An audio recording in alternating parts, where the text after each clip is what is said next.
Power is a game of masks, and the most dangerous thing you can do is let yours slip. Look around you.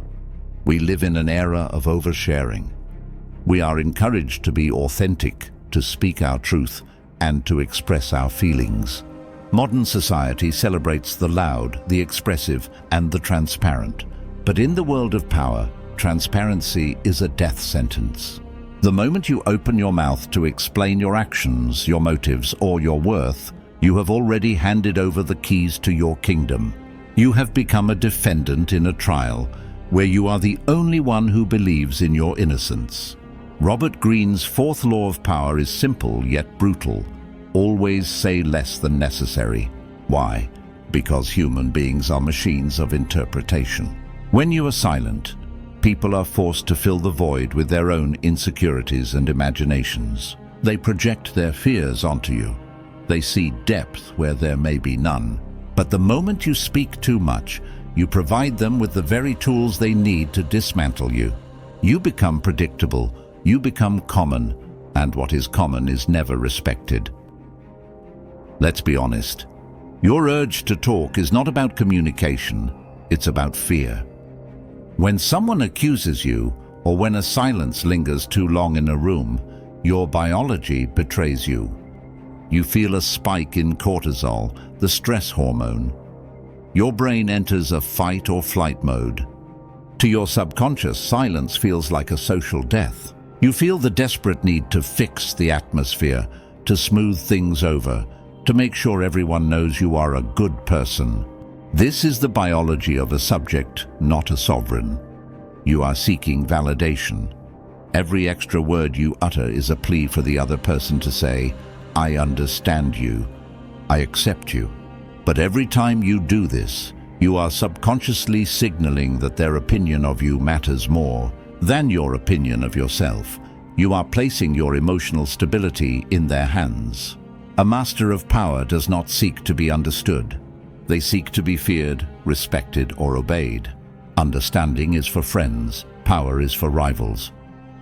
Consider the Sun King, Louis XIV of France. He was the master of the long stare. Sultans, ambassadors, and high-ranking nobles would come to him with frantic pleas, complex political problems, or emotional outbursts. They would talk for hours trying to gauge the king's reaction. They wanted a sign, a nod, a frown, anything to tell them where they stood. Louis XIV would sit there as still as a statue. His face was a blank canvas. When they finally finished, exhausted by their own words, he would look at them and say 3 words, "I shall see." Then he would walk away. That was it. No explanation, no feedback, no reassurance. The result? The nobles would leave the room in a state of psychological collapse. They would spend the next week analyzing those 3 words. What did he mean? Did I say too much? Is he angry? Is he pleased? By saying less, Louis XIV didn't just maintain his power, he multiplied it. He became a godlike figure because he was as unpredictable as fate itself. Think of your words like money. If a government prints too much currency, the value of that currency drops to 0. This is inflation. Most people are currently suffering from verbal hyperinflation. They talk so much that their words have no value. When they speak, nobody listens, because they already know what's coming. They are white noise. But look at the person who rarely speaks. When they finally open their mouth, the room goes silent. People lean in. Why? Because those words are rare. They are valuable. Greene teaches us that even if you are saying something banal or simple, if you make it short and keep your expression guarded, it will seem original and profound. You are not just communicating information, you are creating an aura. Silence is not an absence, it is a weapon, it is a vacuum. In any interaction, the person who is more comfortable with silence holds the power. When you stop talking, you create a psychological hole. The human brain hates holes. It feels a primal urge to fill them. If you are negotiating, or if someone is attacking you, use the vacuum. Just look at them. Don't blink. Don't react. Wait. In that silence, the other person will start to crack. They will start talking just to kill the discomfort. They will reveal their secrets, their weaknesses, and their true intentions. They will literally dig their own grave while you watch, simply because you had the discipline to keep your mouth shut. They aren't fighting you anymore. They are fighting themselves, and that is the ultimate victory. To be common is to be forgotten. Humanity has a natural instinct to categorize everything. When you meet someone new, their brain is working overtime to put you in a box. Is he a salesman? Is he a subordinate? Is he a threat? When you talk, you provide the data for that box. You tell them your likes, your dislikes, your past, and your insecurities. You make it easy for them. Once they have categorized you, they no longer need to pay attention to you. You have become common. Robert Greene observes that the most powerful figures in history were those who remained uncategorizable. By saying less than necessary, you deny the world the data it needs to put you in a box. You remain a moving target. You become an enigma. And the human mind is naturally drawn to enigmas like a moth to a flame. Let's return to the attack. Someone tries to humiliate you. The low-value individual reacts. They enter the defensive frame. They explain why the attacker is wrong. By doing so, they validate the attacker's right to judge them. The high-value individual, the Greene disciple, uses the observational frame. When an insult is hurled, instead of speaking, you look. You look at the attacker as if they are a biological specimen under a microscope. You observe their frantic energy, their red face, their desperate need for a reaction. Your silence says, I see you, I see your insecurity, and it does not move me. This is the ultimate power play. You are not ignoring them, you are outframing them. You are the judge, and they are the performer begging for a score.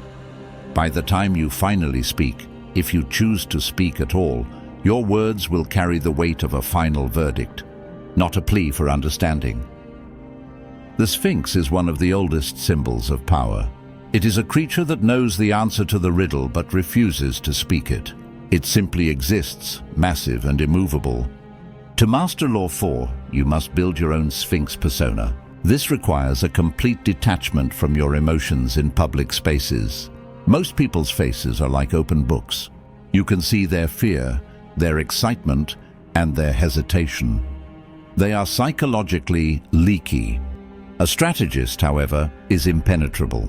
When you practice silence, you also practice the poker face. You learn to keep your eyes steady and your breath calm. When you are silent and still, you become a mirror.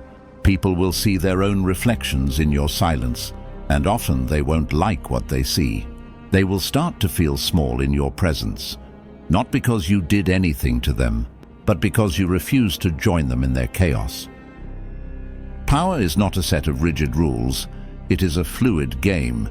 To follow Law 4 blindly is to become a suspicious target. If you are always silent, people will eventually begin to distrust you. They will think you are hiding something sinister.